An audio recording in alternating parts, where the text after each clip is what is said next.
When we talk about recovering for emotionally immature parents, the first step is truly understanding what emotional immaturity looks like, not as a label, but as a lived experience many people have carried silently for years. Emotional immaturity doesn't show up in big dramatic ways all the time. Often it's woven into the fabric of everyday interactions. These are parents who may have been physically present but emotionally unavailable, parents who reacted instead of reflected, or parents whose own unresolved fears and insecurities left them unable to connect with you in a steady, attuned way. And growing up, you may not have had words for it. You simply adapted. You learned to take up less space, to keep your feelings tucked away, to stay hyper attuned to their moods, because that's what created safety. Emotionally immature parents often struggle to tolerate discomfort, especially emotional discomfort. Instead of processing feelings, they bypass them. Instead of listening, they defend. Instead of validating your experience, they shift the focus back to themselves. Perhaps you remember moments when you tried to open up about something important, only to feel dismissed, criticized, or told you were too sensitive. Maybe every conversation somehow ended up being about their stress, their needs, their perspective. When someone grows up in that dynamic, they internalize the message that their emotional world is either inconvenient or invisible.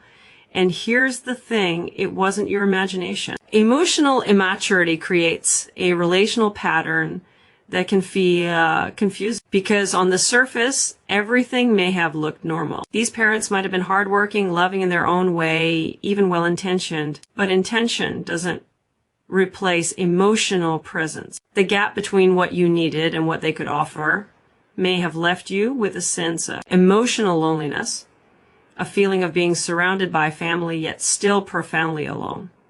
That loneliness isn't a flaw in you, it's a signal of the emotional deprivation you endured. As you start naming these patterns, something powerful happens, clarity. And clarity is liberating. It allows you to step out of the fog you've been carrying and see the dynamic for what it was, without judgment, without blame, but with truth. Understanding emotional immaturity doesn't mean vilifying your parents. It means recognizing the limitations that shaped your early environment so you can stop seeing them as reflections of your worth. You begin to understand that their reactions weren't about you, they were about their own unprocessed history, their own emotional undevelopment. This awareness is the doorway to recovery, because once you understand the pattern, you can stop participating in it blindly. You can stop personalizing their emotional behavior. You can stop waiting for them to become someone they may not know how to be. You can stop trying to earn the kind of connection they were never taught to give. And instead, you can turn that energy inward to yourself, where real healing begins. Clarity is the first step toward freedom. When we look at the impact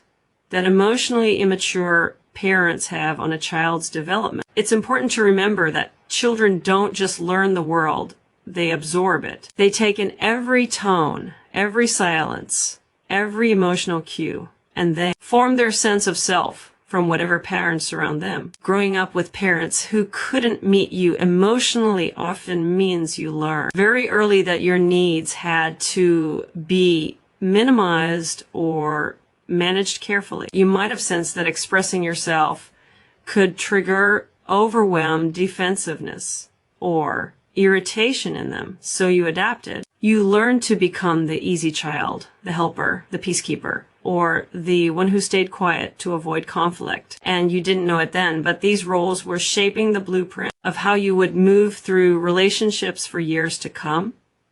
When a parent struggles with emotional immaturity, the child is often forced into a kind of emotional self-sufficiency long before they're ready. Maybe you gave yourself comfort because no one else knew how. Maybe you became hyper-aware of everyone else's feelings because you knew it kept the household stable. Maybe you learned to read the room before you even learned to read. These patterns become survival skills in childhood, but later in life they can quietly become burdens showing up as people pleasing, chronic self-doubt, difficulty setting boundaries, or feeling responsible for everyone else's emotional state. Another impact that often goes unnoticed is the confusion around identity. When a child grows up adjusting themselves to keep a parent regulated, the child never truly discovers who they are outside of that role. You may have learned to anticipate others' needs before your own. You may have learned that your feelings weren't a priority, so you push them down to stay strong or good. And sometimes that leaves adults who excel in caretaking roles but feel lost when it comes to naming what they genuinely want or feel. It's not because you're unclear. It's because clarity wasn't something you were ever invited to develop. Emotionally immature parents also create an unpredictable emotional climate. Some days they might be warm and present, and other days withdrawn, overwhelmed, or reactive. As a child, that inconsistency becomes internalized. It teaches you to seek safety through performance or perfection, always trying to do more, be better, or stay out of the way. That kind of emotional unpredictability can leave a lasting imprint, one that shows up in adulthood as difficult. Trusting others, fearing abandonment, or constantly scanning for signs that something is wrong. Perhaps most significantly, children of emotionally immature parents often grow up feeling emotionally lonely. Not necessarily because they lacked people around them, but because they lacked someone who could truly see, hear,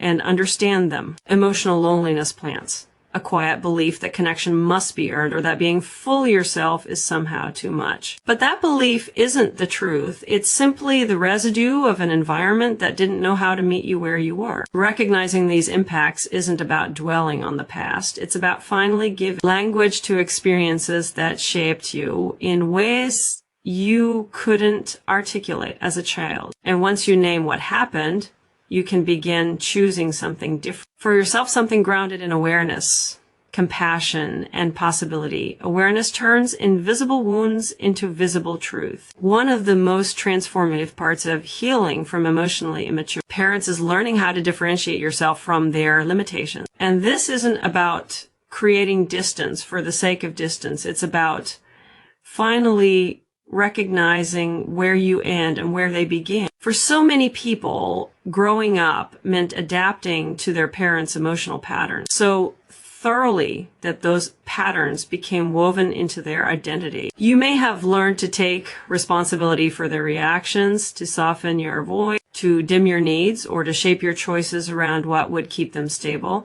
At the time, it felt natural. It felt like survival.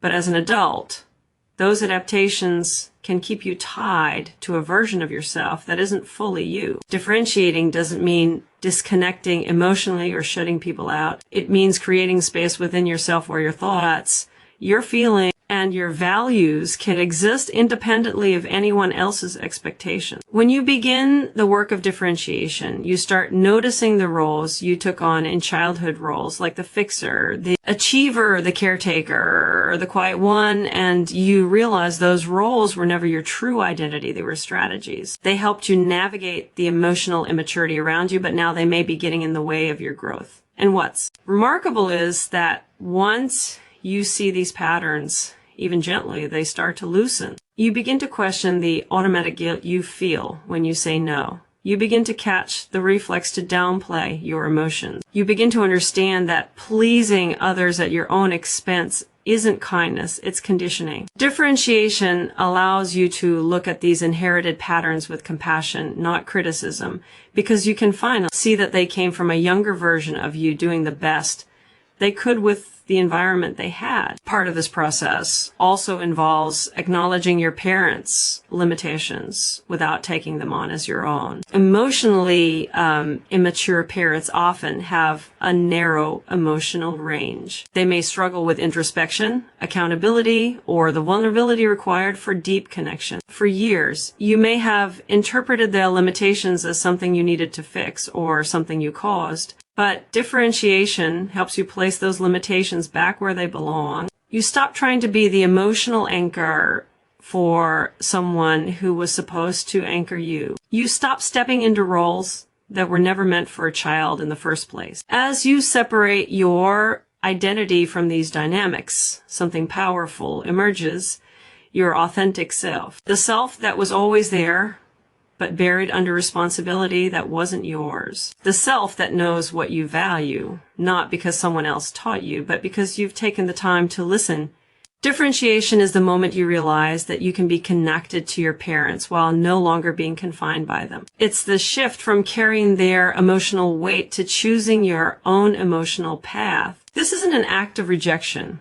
It's an act of self-respect. It's an act of liberation. It's the moment you step into your life as the person you were always meant to become. Liberation begins the moment you choose to stand in your own truth. Reclaiming your emotional reality is one of the most essential parts of healing, because for many people who grew up with emotionally immature parents, their emotional truth was never something that was welcomed or validated. You might have learned early on that your feelings were too intense, too inconvenient, or too confusing for the adults around you. Maybe you were told to get over it, stop being dramatic, or not take things so personally when in reality you were having normal emotional reactions to experiences that genuinely affected you. Over time, when this happens again and again, you start to question your own inner world. You begin to filter your experiences through someone else's comfort level instead of your own authenticity. Reclaiming your emotional reality means gently reversing that pattern. It means giving yourself permission to believe what you feel, to trust your instincts, and to honor the moments your body or your heart says, this matters. So many people are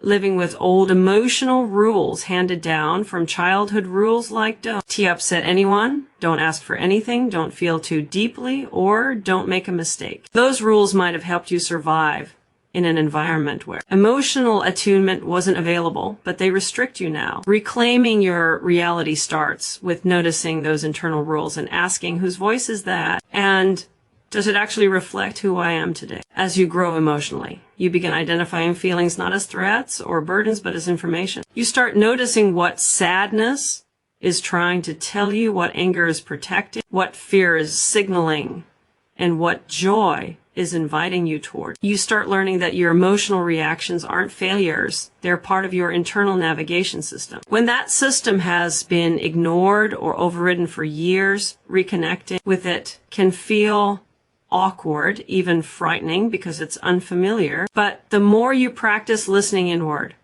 the more you begin experiencing a sense of groundedness you may have never felt before. A significant part of reclaiming your emotional reality also involves releasing the idea that your worth is dependent on how well you manage other people's emotional states. Growing up, you may have sensed that your parents needed you to stay small, calm, compliant, or quiet so they could stay comfortable. And without even realizing it, you learn to measure your value by how much peace you kept, but that's not your job anymore. It never was. Reclaiming your emotional truth means giving yourself permission to stop shrinking, stop editing yourself, and stop sacrificing your inner experience to maintain harmony that was never yours to hold. This process takes courage. You are essentially rebuilding a relationship with yourself, one that is honest, compassionate, and rooted in self-respect. And every time you validate your own feelings, every time you acknowledge your inner experience without minimizing it, you strengthen that relationship. You begin to understand that your emotional world is not only valid, it's essential to your well-being. Reclaiming your emotional reality is the moment you step back into your own life. Setting healthy boundaries with emotionally immature parents is often one of the most challenging yet liberating steps in the healing process. For many people, the idea of boundaries feels foreign because in childhood, boundaries weren't something that were modeled. They were something you had to ignore to maintain connection. You may have grown up accommodating their moods,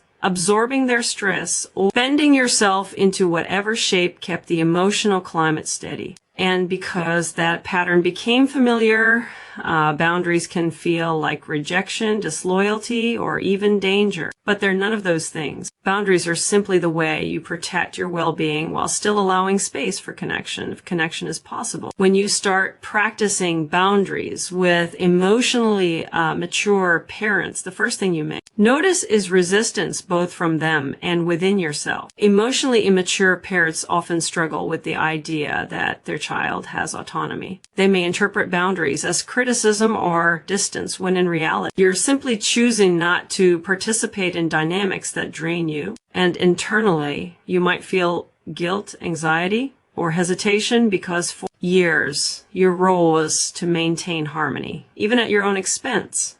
But healthy boundaries aren't walls. They're clarity. They're the way you communicate what's okay and what's not, what supports your growth, and what pulls you back into old emotional patterns. Sometimes boundaries look like limiting certain conversations, choosing not to argue, not to defend yourself endlessly, or not to take the bait when they become reactive. Sometimes boundaries are logistical, shorter visits, predictable schedules, more space between interactions so you can regulate yourself. And sometimes boundaries are internal quiet choices like I'm not going to absorb this, or I don't have to fix what they're feeling. These internal boundaries are often the most powerful because they shift the emotional weight back to where it belongs. There may also come a point where redefining the relationship means stepping out of the caretaker role you grew into as a child. You don't have to be their emotional translator, their therapist, or their stabilizer. You don't have to explain every feeling you have or justify every decision you make. And you certainly don't have to sacrifice your peace to keep the connection intact. Healthy relationships of any kind are built on mutual respect, not obligation. When you set boundaries, you're inviting the relationship to evolve into something more balanced. Whether or not the other person grows into that invitation is their journey, not yours. And while boundaries can sometimes create distance, they also create possibility. Possibility for healthier interactions, clearer communication, and more emotional honesty. Possibility for you to engage on your terms. Possibility for the relationship to become something safer and more sustainable. Most importantly, boundaries create space for you to breathe, to grow, and to listen to yourself without the constant pull of old emotional responsibilities. Setting boundaries isn't an act of rejection. It's an act of protection, self-recognition, and self-respect. It's the moment you choose your peace over your patterns. Boundaries are the bridge back to yourself, building supportive connections and stepping into your own self-leadership is the final turning point in healing from emotionally immature parents, because it's the moment when you stop living in reaction to your past and start living in alignment with your future. For so long, you may have moved through the world trying to make sense of relationships through patterns learned in childhood, patterns that taught you to overgive, overexplain, or over-adjust, and without realizing it, those early experiences created a quiet expectation that all relationships would feel the same, unpredictable, one-sided, or emotionally shallow. But healing invites you to discover something profoundly different. Relationships grounded in presence, attunement, and mutual care. When you begin connecting with people who are emotionally available, something shifts inside you. You start to recognize what it feels like to be heard without being dismissed, to share feelings without being shamed, and to have your inner world received instead of ignored. At first, that level of openness can almost feel uncomfortable, even suspicious, because it contradicts what your nervous system learned growing up. But as you slowly allow yourself to experience healthier dynamics, you begin realizing that you are not too much, too sensitive, or too demanding. You were just speaking into ears that couldn't truly hear you. Supportive relationships become a mirror that reflects the truth of who you are, instead of the distortions you were taught to carry. And as these connections take root, self-leadership naturally begins to grow. Self-leadership isn't about perfection or control. It's about becoming the steady, compassionate, grounded presence for yourself that you once wished others could be. It's knowing how to soothe yourself when emotions rise, how to set limits without collapsing into guilt, and how to choose people who choose you back. It's the quiet confidence that comes from validating your own experiences and trusting your inner compass, even when others disagree or don't understand. Part of self-leadership is also recognizing the power of community, whether that community is made up of friends, partners, mentors, or people who simply feel emotionally safe. These are the individuals who remind you that you don't have to navigate healing alone. They offer support without demanding your emotional labor in return. They honor your boundaries. They celebrate your growth. They make room for your truth.